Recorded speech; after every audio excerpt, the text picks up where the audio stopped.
again. It's Spohn measuring with the leg kick quickly. You have two southpaws going at it. It's going to be interesting to see who implements that imaginary line. I talked about it last Hard Knocks, and the idea that there's an imaginary line between both fighters, and whoever commits to crossing that line will start imposing their will. And right now, they both have a feeling out. Obviously, Flavio is trying to get that distance and kind of check it, because again, we talked about it. Dan has the reach, both in his fists and his feet. It's going to be Flavio who needs to put his will of pressure.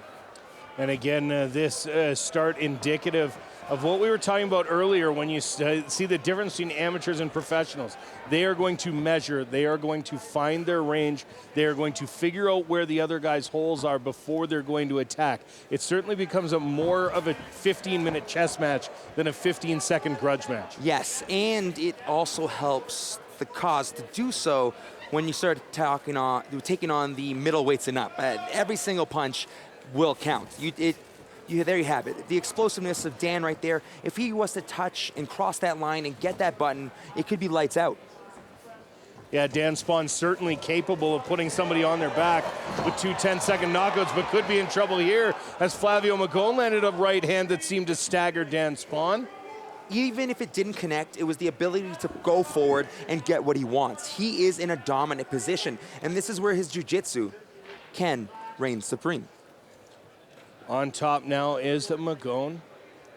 Again, this is where the actual advantage will be, being the smaller fighter. Your center of mass is equally spread out, and it's the ability to hold that and actually get some pressure and go for, let's say, the elbow that we were talking with Nick in the previous matches. The idea that, again, this is where Flavio needs to get some space and drop some elbows and inflict some pain.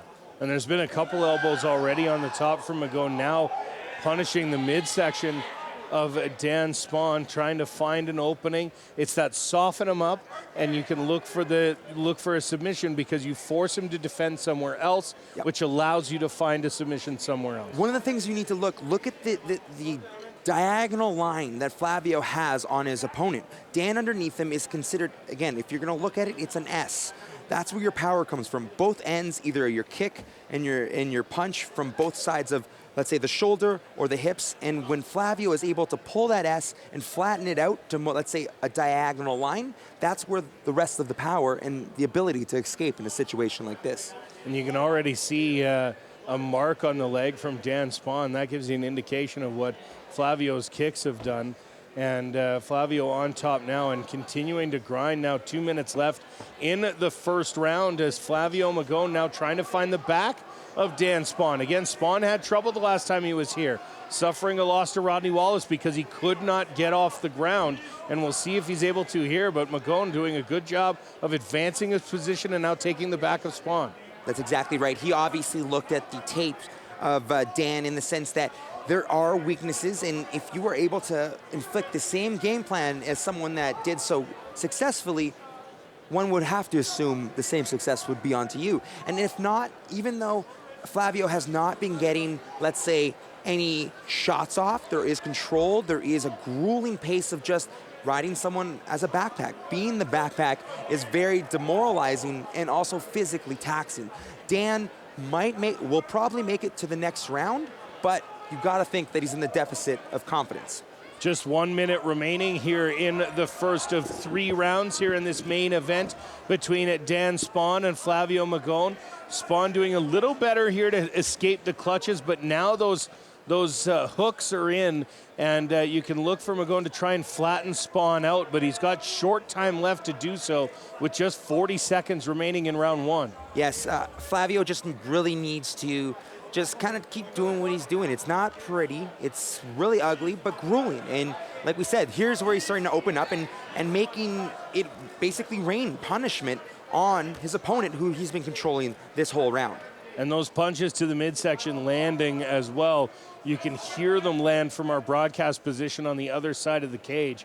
And Dan Spohn, it looks like he may escape here in round number 1 and get to round 2 with just 10 seconds to go. But it's been a round that got to the ground, and once it did, it was all Flavio Magon. in round number 2. 3 5-minute rounds here in this main event of Hard Knocks 53 from Calgary, Alberta, Canada.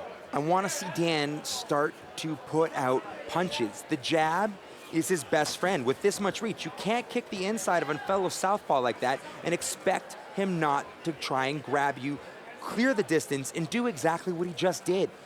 Dan really needs to start adding more layers to his actual attacks. I need to see a jab. Tries the head kick there, but it doesn't quite get through. I believe Spohn said this is the first time he's fought a southpaw, and Flavio saying that he fights southpaws a lot. That may play into this too, with the inexperience of fighting across from a guy that stands with you on the same side as opposed to fighting a right-hander. And there you have it. Even with that trouble, Dan shows it's standing on its feet. He has a very good chance of turning the lights off. In many ways, I think Flavio is still trying to put together the cobwebs, although it might not show per se, but he's not being as aggressive now. Spohn keeping his distance from Magon in this round, but landing more strikes than he did in the early part of round 1. A little more aggressive a fighter here in round 2 is Spohn. Of course, I'm sure that's a reflection of what happened in round 1. Knowing he's down 1, he's got to come out and get a win in round 2 to give himself a chance to win the fight. Yes, and he's doing that with putting his shots straight down the pipe and hitting Flavio right in the face. It helps when you have such a big target on the red top of Flavio. But I love his shorts, so. Front kick there earlier, and now Flavio comes over. Spohn hits a big right hand and is now raining punches on Magon. Magon defending, but Spohn is landing huge punches now. Yes, that was a clear drop. There was many ways where I thought this fight was gonna stop, but credit to Flavio, he's holding him now. He has some time to get his cobwebs together, clear the cobwebs, and get to where he needs to be. He needs to hold him now for the next little bit, maybe kind of push himself in some way regards to the cage, but here he has some success in tying it up, but he needs to get his back to the cage. I think that is his best bet. Having space and being in the middle of the cage would work to, I would think, his downfall in the sense of Dan can continue to be on top. Yeah, Spohn doing a good job on top so far of landing punches to the midsection, punches to the ribs, and then kind of that body head, throwing an elbow there that lands on the eye. Another one on the cheekbone of Flavio Magon, and Dan Spohn with an explosive right hand and a big elbow there. That one landed solid. Yes, and we can see the blood coming out of Fabio's already had red head in regards to the paint, but this one is very real. I think Dan's doing a great job in using his reach in this regard. Although he wasn't maybe as successful in the first round, he's taking that same transition in regards to the second round of getting those shots down the middle, but coming off of different angles when he's in ground and pound. This is where you can use the reach. We talked about it before in the sense that this is where you can use all of gravity in your benefit.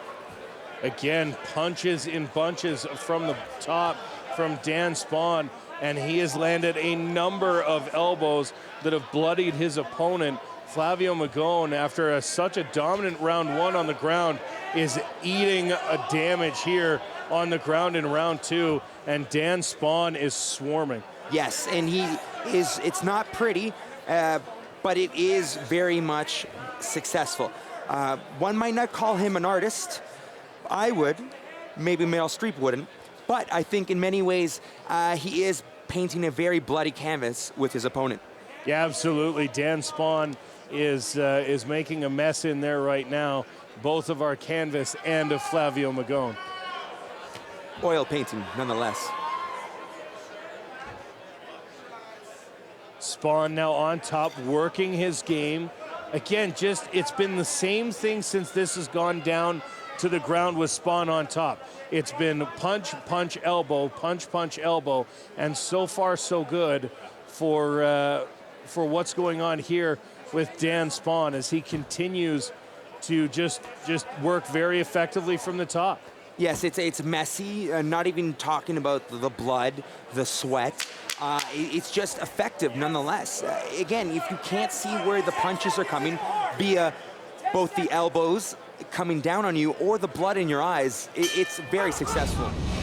carrying the momentum into this third round as Flavio Magon is carrying some goose eggs from the elbows, and that a sharp kick that drew an ooh from the crowd here at the Mark and McPhail Center. Which is definitely a good gauge of how bad it hurt. If you can hear it, if you can feel it, if it makes you cringe, you know it worked. And it certainly was that, as Dan Spohn continues to look for an opening here. Flavio Magon very good on the ground in round number 1. Spohn carrying the action in round number 2, and you might think that both of them think they have a round, and so now it becomes about not making mistakes rather than finishing the fight.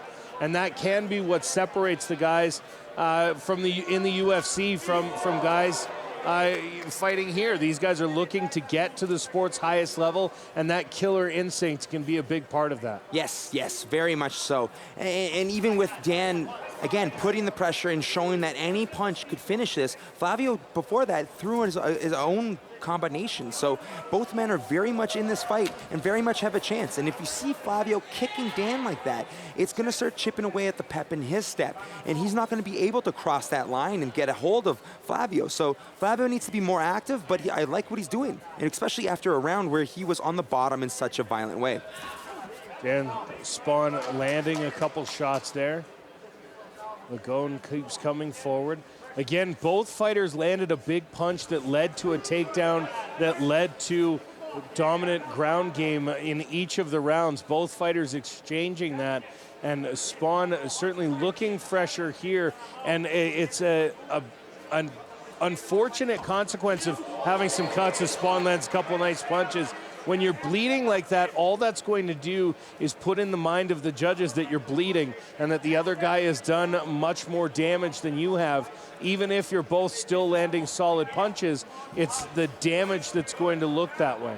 Yes. If you are noticing it, everyone else is noticing it. And everything that in many ways seems like just a little nod, just a little movement, in many ways is picked up by everyone watching. Yeah, Spohn's really held the edge of the striking here in the last 90 seconds or so as he's landed a couple different combinations. Flavio now trying to increase his pace, increase his step, kind of that try and find an opening here. But Spohn, you got to think, has got to be feeling comfortable at the moment with his performance here in the third round as he lands another punch after 2 go awry. And that kick coming from Flavio, but answered quickly by a few punches from Dan Spohn. Yes, Dan's just taking it away at this point. You can see in many ways Flavio's face with the bumps, the bruises, the blood, a lot of blood. And no way Flavio looks like Fabio at this moment. Dan Spohn keeps coming at Flavio Magon.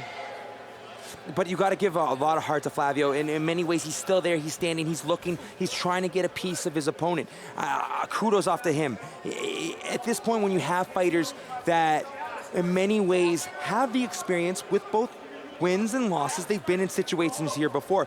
Flavio has every single chance to take this to the ground, or there you go, a stiff right at the face of Dan, and he's going for it.